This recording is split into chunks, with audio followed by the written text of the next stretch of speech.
Jó, capítulo 29.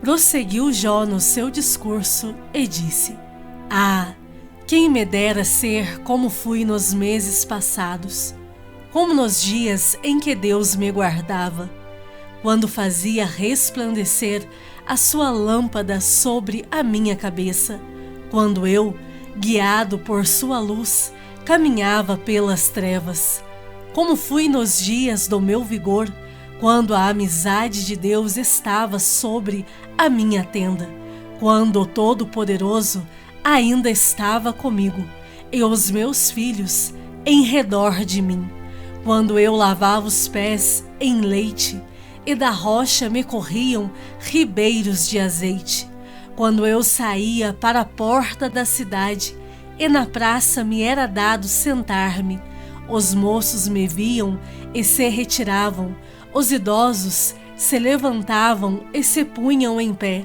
os príncipes reprimiam as suas palavras e punham a mão sobre a boca, a voz dos nobres emudecia e a sua língua se apegava ao paladar. Ouvindo-me algum ouvido, esse me chamava feliz. Vendo-me algum olho, dava testemunho de mim, porque eu livrava os pobres que clamavam, e também o órfão que não tinha quem o socorresse. A bênção do que estava a perecer vinha sobre mim, e eu fazia rejubilar-se o coração da viúva. Eu me cobria de justiça, e esta me servia de veste. Como manto e turbante era a minha equidade. Eu me fazia de olhos para o cego e de pés para o coxo. Dos necessitados era pai, e até as causas dos desconhecidos eu examinava. Eu quebrava os queixos do iníquo, e dos seus dentes lhe fazia eu cair a vítima. Eu dizia: no meu ninho expirarei, multiplicarei os meus dias como a areia. A minha raiz se estenderá até as águas, e o orvalho ficará durante a noite sobre os meus ramos. A minha honra se renovará em mim, e o meu arco se reforçará na minha mão. Os que me ouviam esperavam o meu conselho, e guardavam silêncio para ouvi-lo. Havendo eu falado, não replicavam, as minhas palavras caíam sobre eles como orvalho. Esperavam-me como a chuva, abriam a boca como a chuva de primavera. Sorria-me para eles quando não tinham confiança, e a luz do meu rosto não desprezavam. Eu lhes escolhia o caminho, assentava-me como chefe, e habitava como rei entre as suas tropas, como quem consola os que pranteiam.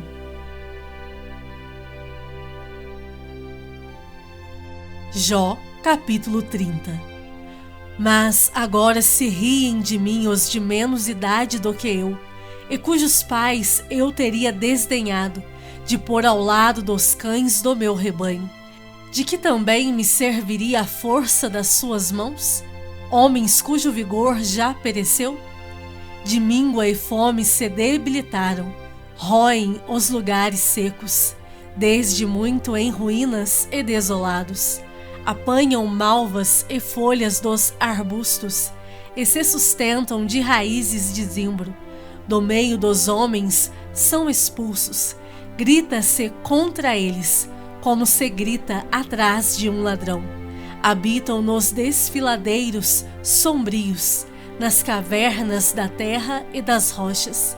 Bramam entre os arbustos e se ajuntam debaixo dos espinheiros. São filhos de doidos, raça infame, e da terra são escorraçados. Mas agora sou a sua canção de motejo, e lhes sirvo de provérbio. Abominam-me, fogem para longe de mim, e não se abstêm de me cuspir no rosto, porque Deus afrouxou a corda do meu arco e me oprimiu, pelo que sacudiram de si o freio perante o meu rosto. À direita se levanta uma súcia, e me empurra, e contra mim prepara o seu caminho de destruição. Arruinam a minha vereda, promovem a minha calamidade, gente para quem já não há socorro. Vêm contra mim como por uma grande brecha, e se revolvem avante entre as ruínas. Sobrevieram-me pavores, como pelo vento é varrida a minha honra. Como nuvem passou a minha felicidade. Agora, dentro de mim se me derrama a alma. Os dias da aflição se apoderaram de mim. A noite me verruma os ossos e os desloca, e não descansa o mal que me rói. Pela grande violência do meu mal está desfigurada a minha veste, mal que me cinge como a gola da minha túnica. Deus, tu me lançaste na lama, e me tornei semelhante ao pó e à cinza. Clamo a ti, e não me respondes. Estou em pé, mas apenas olhas para mim. Tu fostes cruel comigo. Com a força da tua mão tu me combates. Levantas-me sobre o vento e me fazes cavalgá-lo. Dissolves-me no estrondo da tempestade. Pois eu sei que me levarás à morte, e à casa destinada a todo vivente.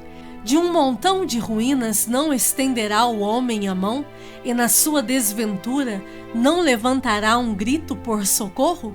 Acaso não chorei sobre aquele que atravessava dias difíceis? Ou não se angustiou a minha alma pelo necessitado? Aguardava eu o bem, e eis que me veio o mal. Esperava a luz, veio-me a escuridão. O meu íntimo se agita sem cessar, e dias de aflição me sobrevêm. Ando de luto, sem a luz do sol. Levanto-me na congregação e clamo por socorro. Sou irmão dos chacais e companheiro de avestruzes. Enegrecida se me cai a pele, e os meus ossos queimam em febre. Por isso, a minha harpa se me tornou em prantos de luto, e a minha flauta em voz dos que choram.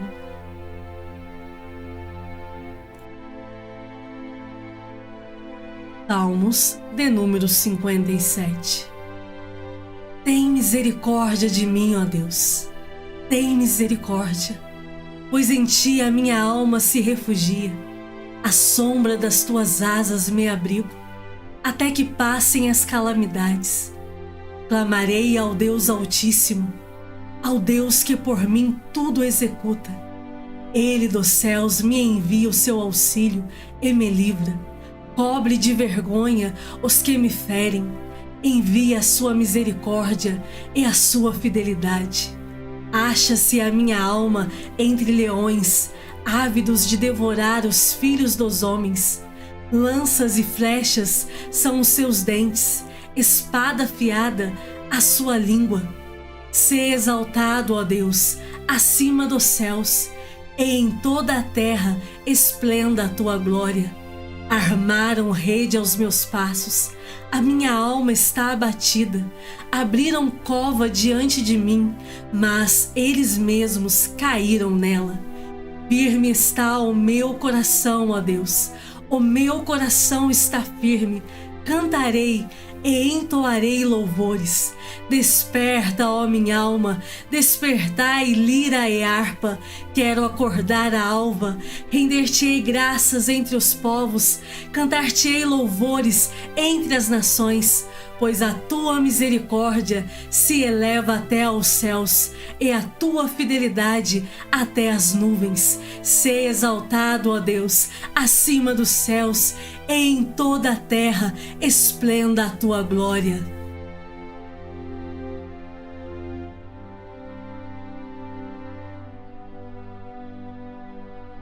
Lucas, capítulo 20.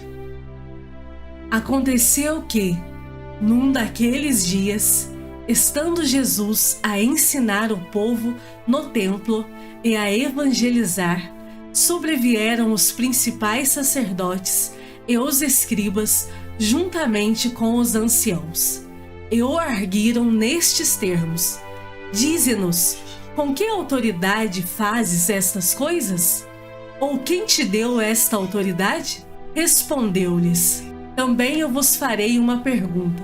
Dizei-me: o batismo de João era dos céus ou dos homens? Então eles arrazoavam entre si. Se dissermos do céu, ele dirá: por que não acreditastes nele? Mas se dissermos dos homens, o povo todo nos apedrejará, porque está convicto de ser João um profeta. Por fim, responderam que não sabiam. Então Jesus lhes replicou: pois nem eu vos digo com que autoridade faço estas coisas. A seguir, passou Jesus a proferir ao povo esta parábola. Certo homem plantou uma vinha, arrendou-a a lavradores e ausentou-se do país por prazo considerável. No devido tempo, mandou um servo aos lavradores para que lhe dessem do fruto da vinha. Os lavradores, porém, depois de o espancarem, o despacharam vazio. Em vista disso, enviou-lhes outro servo, mas eles também a este espancaram e, depois de o ultrajarem, o despacharam vazio. Mandou ainda um terceiro, também a este, depois de o ferirem, expulsaram. Então disse o dono da vinha: que farei? Enviarei o meu filho amado, talvez o respeitem. Vendo-o, porém, os lavradores arrazoavam entre si, dizendo: este é o herdeiro, matemo-lo, para que a herança venha a ser nossa. E, lançando-o fora da vinha, o mataram. Que lhes fará, pois, o dono da vinha? Virá, exterminará aqueles lavradores e passará a vinha a outros. Ao ouvirem isto, disseram: tal não aconteça. Mas Jesus, fitando-os, disse: que quer dizer, pois, o que está escrito? A pedra que os construtores rejeitaram, esta veio a ser a principal pedra angular. Todo o que cair sobre esta pedra ficará em pedaços, e aquele sobre quem ela cair ficará reduzido a pó. Naquela mesma hora, os escribas e os principais sacerdotes procuravam lançar-lhe as mãos, pois perceberam que, em referência a eles, dissera esta parábola, mas temiam o povo. Observando-o, subornaram emissários que se fingiam de justos para verem se o apanhavam em alguma palavra, a fim de entregá-lo à jurisdição e à autoridade do governador. Então o consultaram, dizendo: mestre, sabemos que falas e ensinas retamente, e não te deixas levar de respeitos humanos. Porém, ensinas o caminho de Deus segundo a verdade. É lícito pagar tributo a César ou não? Mas Jesus, percebendo-lhes o ardil, respondeu: mostrai-me um denário. De quem é a efígie e a inscrição? Prontamente disseram: de César.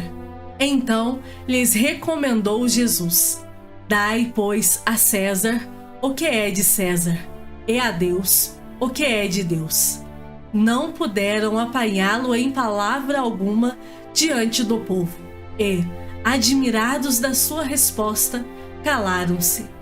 Chegando alguns dos saduceus, homens que dizem não haver ressurreição, perguntaram-lhe: mestre, Moisés nos deixou escrito que, se morrer o irmão de alguém, sendo aquele casado e não deixando filhos, seu irmão deve casar com a viúva e suscitar descendência ao falecido.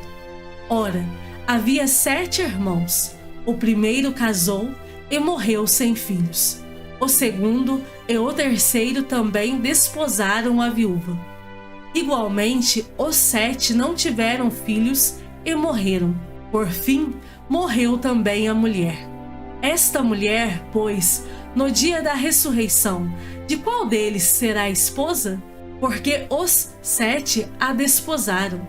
Então lhes acrescentou Jesus: os filhos deste mundo casam-se e dão-se em casamento, mas os que são havidos por dignos de alcançar a era vindoura e a ressurreição dentre os mortos não casam nem se dão em casamento, pois não podem mais morrer, porque são iguais aos anjos e são filhos de Deus, sendo filhos da ressurreição. E que os mortos hão de ressuscitar, Moisés o indicou no trecho referente à sarça, quando chama ao Senhor o Deus de Abraão, o Deus de Isaque e o Deus de Jacó. Ora, Deus não é Deus de mortos, e sim de vivos, porque para ele todos vivem. Então disseram alguns dos escribas: Mestre, respondeste bem. Dali por diante não ousaram mais interrogá-lo.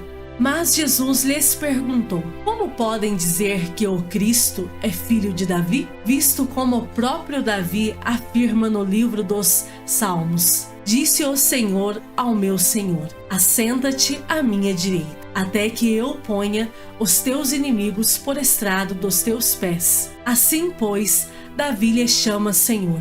E como pode ser ele seu filho? Ouvindo-o todo o povo, recomendou Jesus a seus discípulos: guardai-vos dos escribas, que gostam de andar com vestes talares e muito apreciam as saudações nas praças, as primeiras cadeiras nas sinagogas e os primeiros lugares nos banquetes, os quais devoram as casas das viúvas e, para o justificar, fazem longas orações. Estes sofrerão juízo muito mais severo.